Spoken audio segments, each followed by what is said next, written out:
Welcome students, BA third year के 6 semester paper code A050601T। ये आपका कंपलसरी पेपर है। इस पेपर का नाम है era of Gandhi and mass movement.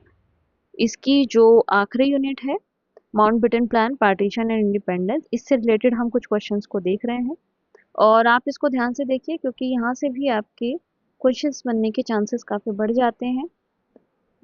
ये मैं आपका एग्ज़ाम होने वाला है आई थिंक 26 मई को, तो उससे पहले मैं इसको कंप्लीट करा देने की पूरी कोशिश में हूँ। तो आप पुराने वाले को रिवाइज करने के बाद इसको देखते चलिए ताकि आपका कोई भी यूनिट नहीं छूटे। चलिए फिर हम बिना टाइम वेस्ट किए देखते हैं आगे के प्रश्न। इसमें हम 31 to 45 देखेंगे। इस पूरी यूनिट को हमने 4 पार्ट्स में डिवाइड किया है और ये इसका थर्ड पार्ट है। देखते हैं क्वेश्चन क्या है आज। माउंटबेटन योजना का आधार क्या था? सत्ता हस्तांतरण, देश विभाजन, ब्रिटिश शासन की निरंतरता या सांप्रदायिक समस्या का समाधान? तो इसका सही जवाब है देश विभाजन। तो देखिए, जब भी आप एग्जाम हॉल में भी जाएं तो वहां पे अगर आपको ऐसा लग रहा है कि कोई क्वेश्चन मुझे नहीं आ रहा है, तो पहले तो आप इतना पढ़ के जा चुके होंगे कि आपको समझ में आएगा कि क्वेश्चन क्या कह रहा है। और क्वेश्चन को पढ़ने के बाद अपना थोड़ा सा कॉमन सेंस भी यूज करने की कोशिश कीजिए क्योंकि आप कंसेप्ट को समझिए।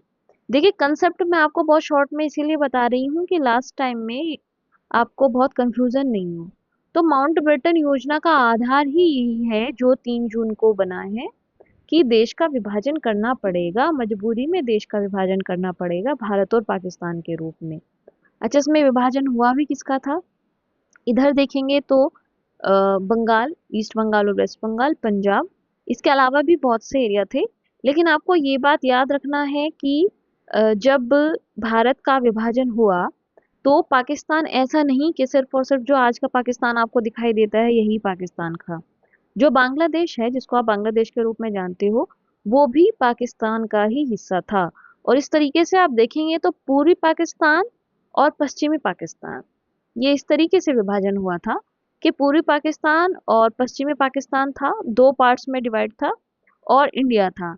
यानी कि पाकिस्तान को मिले 2 हिस्से, ईस्ट का और वेस्ट का।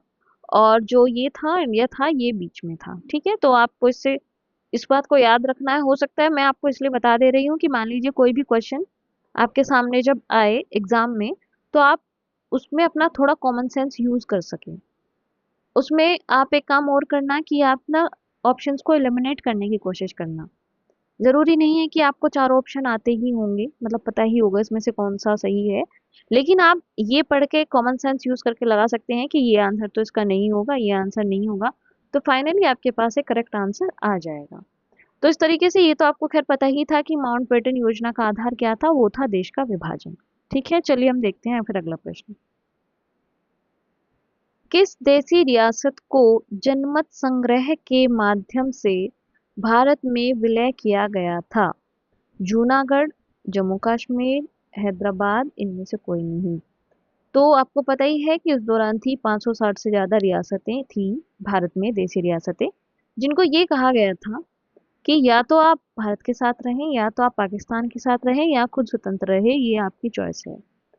और देखिए, इसको जो देसी रियासतों को एकीकरण करने की बात जब आती है तो वो कार्य किया है सरदार वल्लभ भाई पटेल ने। इसको भी आप याद रखिएगा, हो सकता है इससे भी क्वेश्चन बन जाए। और अगर आपको ऐसा लग रहा है कि मैं बहुत स्पीड में बोल रही हूँ या ये फास्ट हो रहा है, तो आपको पास ऑप्शन है कि आप यूट्यूब में जाके उसकी स्पीड को कम करके देख सकते हैं। ठीक है, तो इसका सही जवाब है ऑप्शन ए, जूनागढ़। तो जूनागढ़ को जनमत संग्रह के माध्यम से भारत में विलय कर लिया गया था। जनमत संग्रह का मतलब क्या है? यानी कि वहाँ वोट करवाया गया, उनसे पूछा गया कि बताइए आप कहाँ रहना चाहते हैं, आप किसका हिस्सा बनना चाहते हैं, भारत का या पाकिस्तान का। तो उसमें जूनागढ़ के लोगों ने ज़्यादातर जो वोट किया वो भारत के पक्ष में किया। तो इस तरीके से देखा जाए तो जूनागढ़ जो देशी रियासत है उसको जनमत संग्रह के माध्यम से भारत में विलय किया गया था। चलिए देखते हैं अगला प्रश्न। वर्ष 1940 में मुस्लिम लीग के अधिवेशन में पाकिस्तान के सृजन का प्रस्ताव किसने रखा था? मोहम्मद अली जिन्ना, मोहम्मद इकबाल, रहमत अली या खलील कुजना? इसका सही जवाब है ऑप्शन ए, मोहम्मद अली जिन्ना।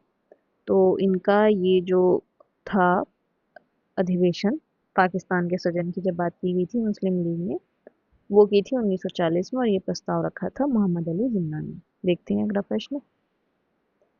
भारतीयों को वर्ष 1947 में सार्वभौमिक सत्ता सौंपने की योजना निम्न में से किस नाम से जानी गई?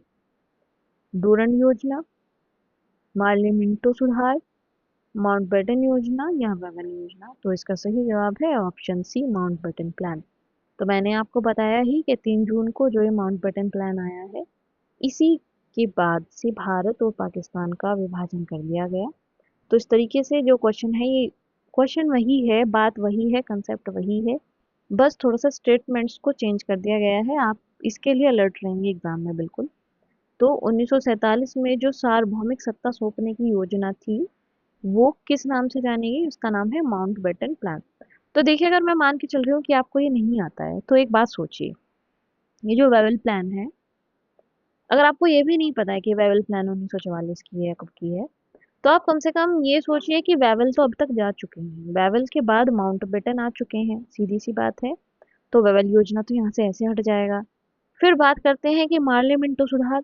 अब मार्ले मिंटो सुधार आया है कब? 1909 में। 1909 में आया है कि 1919 में आया है, ये भी आप मुझे बता दीजिएगा।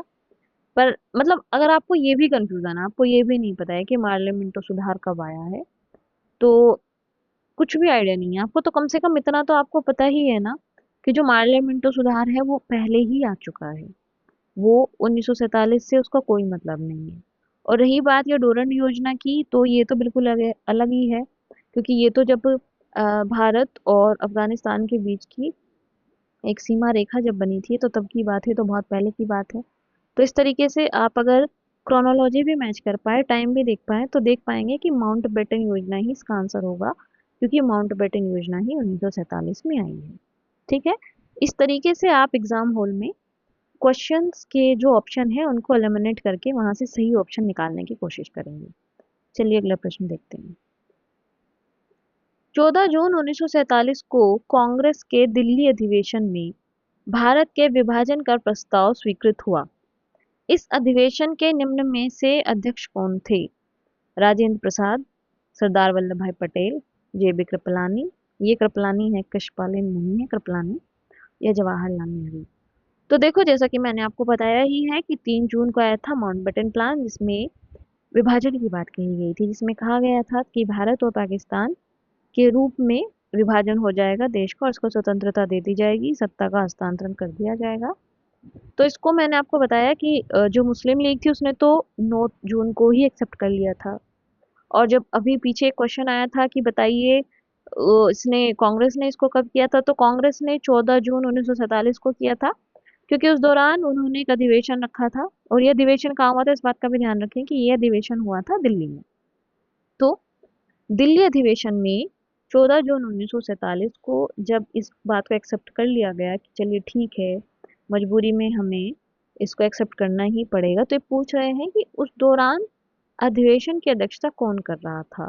तो वो थे राजेंद्र प्रसाद। तो राजेंद्र प्रसाद इस दौरान में इसकी अध्यक्षता कर रहे थे। चलिए अगला प्रश्न देखते हैं। पाकिस्तान शब्द के जन्मदाता रहमत अली थे, परंतु जिन्ना के नेतृत्व में मुस्लिम लीग ने प्रथम बार किस वर्ष और किस सम्मेलन में विधिवत पाकिस्तान के गठन की मांग की? तो देखिए, आप देखेंगे किसी भी चीज़ की डिमांड तो बहुत पहले से हो जाती है, लेकिन कभी कभी ऐसा होता है कि धीरे धीरे धीरे धीरे टाइम बीतते बीतते बीतते बीतते कुछ लोग ऐसे तो बहुत स्ट्रिक्ट हो जाते हैं उस चीज़ के लिए, और उसको बिल्कुल मांगने के लिए, लेने के लिए अड़ जाते हैं। तो ये वही क्वेश्चन इसमें पूछ रहे हैं कि पाकिस्तान शब्द का जन्मदाता तो है रहमत अली। यहाँ से आपको एक क्वेश्चन और मिल रहा है कि पाकिस्तान शब्द के जन्मदाता कौन थे? रहमत अली थे। लेकिन जिन्ना के नेतृत्व में, यानी कि मुस्लिम लीग का नेतृत्व जब जिन्ना के हाथ में आ गया, तो पहली बार कौन सा इनका सम्मेलन था, किनका? मुस्लिम लीग का। और कौन सा वो साल था जिसमें विधिवत पाकिस्तान के गठन की मांग की गई? तो ये पूछ रहे हैं कि वर्ष 1940 में लाहौर अधिवेशन, 1937 में कराची सम्मेलन, 1943 में ढाका सम्मेलन, या 1944 में हैदराबाद सम्मेलन? तो इसका सही जवाब है ऑप्शन ए, वर्ष 1940 में लाहौर अधिवेशन में इसमें इन्होंने इसकी मांग को काफी मतलब बहुत विधिवत पाकिस्तान के गठन की मांग को इन्होंने काफी आवाज दी। चलिए देखते हैं अगला प्रश्न। राजा हरि सिंह ने जम्मू व कश्मीर का भारत में विलय विलय पत्र के द्वारा कब किया गया?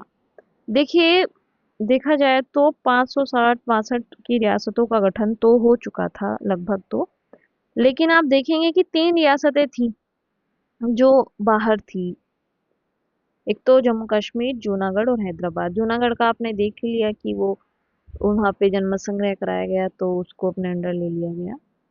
तो इसी तरीके से पूछ रहे हैं कि जो हरि सिंह थे जम्मू कश्मीर के, पहले तो वो चाह रहे थे कि मैं स्वतंत्र ही रहूं, लेकिन जब उनको पाकिस्तान की तरफ से अटैक मिला तो उन्होंने भारतीय सरकार से संपर्क किया और उन्होंने एक विलय पत्र पे हस्ताक्षर भी किया। तो ये पूछ रहे हैं कि वो डेट कब थी, 26 अक्टूबर 1945, 26 अक्टूबर 1948, 26 अक्टूबर 1947 या 26 अक्टूबर 1946? तो 46 तो हो ही नहीं सकता, इन तीनों में से देखना है। 45 तो और भी नहीं हो सकता, तो हमारे पास तो और भी दो बच गए। तो इसका सही जवाब हो जाएगा ऑप्शन सी, 26 अक्टूबर 1947। देखिए, तो 15 अगस्त 1947 को देश आजाद हो गया है। उसी के देखिए कितने महीने बाद, अगस्त, सितंबर, अक्टूबर, एक दो महीना भी नहीं हुआ है सही से, मतलब अगस्त, 15 अगस्त को आजाद हुआ है, सितंबर बीता, अक्टूबर तक आते आते उन्होंने विलय पत्र के द्वारा भारत में विलय वाली जो एक विलय पत्र था उस पर हस्ताक्षर कर दिए थे। किसने? राजा हरि सिंह ने। चलिए अगला प्रश्न।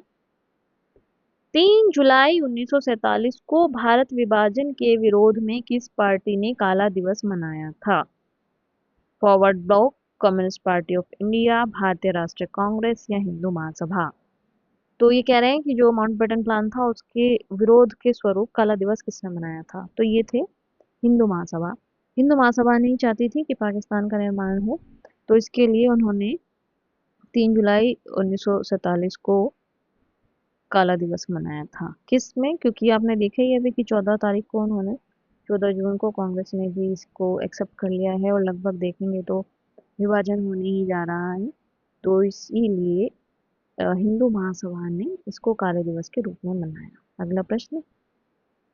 भारत की स्वतंत्रता प्राप्ति के समय ब्रिटेन में कौन सा दल सत्ता में था? लेबर दल, कंजर्वेटिव दल, लिबरल दल या संयुक्त रूप से थे लेबर दल और कंजर्वेटिव दल? तो इसका सही जवाब है लेबर दल। लेबर दल की पार्टी वहां पे सत्ता में थी उस दौरान जब भारत को स्वतंत्रता प्राप्त हुई। अगला प्रश्न। भारतवर्ष को 15 अगस्त 1947 में ब्रिटिश सत्ता के हाथों में सत्ता हस्तांतरण में किसका सर्वाधिक योगदान था? कैबिनेट मिशन योजना का, एटली की घोषणा का, साइमन कमीशन का या माउंटबेटन घोषणा का? तो इसका सही जवाब है ऑप्शन डी, माउंटबेटन घोषणा। माउंटबेटन प्लान जो था या माउंटबेटन घोषणा कह लीजिए, उसका 15 अगस्त वाले में सबसे ज्यादा योगदान था। अगला प्रश्न क्या कह रहा है कि ब्रिटिश संसद द्वारा भारतीय स्वतंत्रता अधिनियम कब पारित किया गया? देखिए, बहुत डिफिकल्ट क्वेश्चन बनेगा तो ये बन सकता है कि जो ब्रिटिश संसद थी उसने भारतीय स्वतंत्रता अधिनियम को कब पारित किया? 18 जुलाई 1947, 14 अगस्त 1947, 15 अगस्त 1947 या 30 जुलाई 1947? तो आपको पता ही होगा, पहले भी मैं जिक्र कर चुकी हूँ इसका, अगर आपने ध्यान से सुना होगा। और मान के चलिए ये आपके एग्जाम में आ गया तो इसको एलिमिनेट कर देना, सीधा सीधा बी और सी तो काट ही देना, क्योंकि ऐसा तो नहीं है कि आज अधिनियम पारित हो रहा है और कल ही मिल जाएगी स्वतंत्रता या आज के आज ही मिल जाएगी स्वतंत्रता। तो बी और सी तो नहीं होने वाला है किसी भी हाल में। इसमें होगा ऑप्शन ए या तो ऑप्शन डी। तो इसका सही जवाब है ऑप्शन ए, 18 जुलाई 1947 को भारतीय स्वतंत्रता अधिनियम को ब्रिटिश संसद के द्वारा पारित कर दिया गया था। याद रखेंगे इसको, 18 जुलाई 1947। 18 जुलाई 1947 को ये कहा गया कि चलिए ठीक है, इनको हम 15 अगस्त को आज़ादी दे देंगे। ठीक है, अगला प्रश्न। भारत की आज़ादी के समय ब्रिटेन का प्रधानमंत्री कौन था? इटली, चर्चिल, माउंटबेटन या हेरोल्ड विल्सन? देखिए, ये पूछ रहे हैं ब्रिटेन का प्रधानमंत्री, ठीक, और यहाँ इन्होंने ऑप्शन सी में दे रखा है क्या, माउंटबेटन। तो ये तो बिल्कुल ही गलत हो जाएगा, तो हो ही नहीं सकता है। अब हमें इटली, चर्चिल और विल्सन में से देखना, और हमने अभी देखा कि जिस टाइम घोषणा करी गई थी उस टाइम इटली था। तो देखते हैं इसका सही जवाब। इसका सही जवाब है ऑप्शन ए, इटली। तो इटली के समय, यानी कि जिस समय ब्रिटेन का प्रधानमंत्री इटली था, उस समय भारत की आज़ादी दी गई थी भारत को। स्वतंत्र भारत के प्रथम गवर्नर जनरल कौन थे? Very easy question. C Rajagopalachari, Pandit Jawaharlal Nehru, doctor Rajendra Prasad या लॉर्ड माउंटबेटन? तो इसका सही जवाब है लॉर्ड माउंटबेटन। मैं आपको पहले भी 2 वीडियोज़ में बता चुकी हूँ, फिर से बता देती हूँ कि जब बात कही गई कि 2 गवर्नर जनरल होंगे, तो पाकिस्तान के गवर्नर जनरल बने थे मोहम्मद अली जिन्ना, जबकि भारत के रहे थे लॉर्ड माउंटबेटन। भारत विभाजन का प्लान किसके मस्तिष्क की उपज थी?